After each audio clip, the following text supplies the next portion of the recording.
Sir একটু থামেন, ধরেন তো স্যার।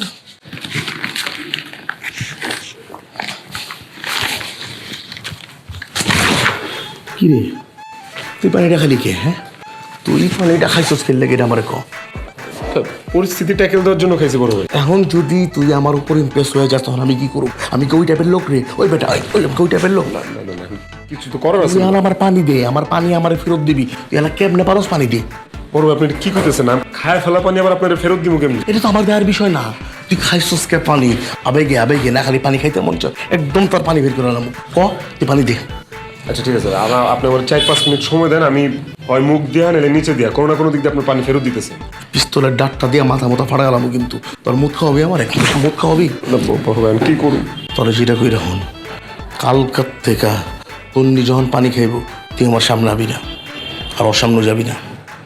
ঠিক আছে বড় ভাই। একদম কিন্তু। স্যার চলেন।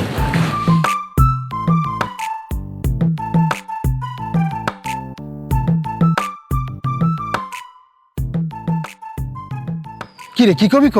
আমার খাম্বার মতো দাঁড়ায় আসছ কেন? কইতেই তো পারতেছি না, এখানেই ঝামেলা মামা, কইতে পারতেছি না।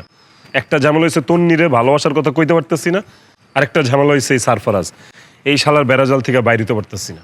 প্রেম প্রীতি নিয়ে আর কত ডাক্তারি করবে? এখন আমি একটা কথা কই, ওই কথাটা তুই শোন।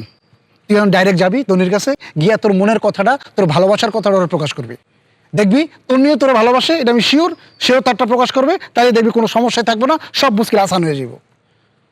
আমি পারুম। পারবি না কেন? সাহস করে যা। তুই পুরুষ না বেটা, তোর মধ্যে শক্তি নাই। তোমার বন্ধু না, যা।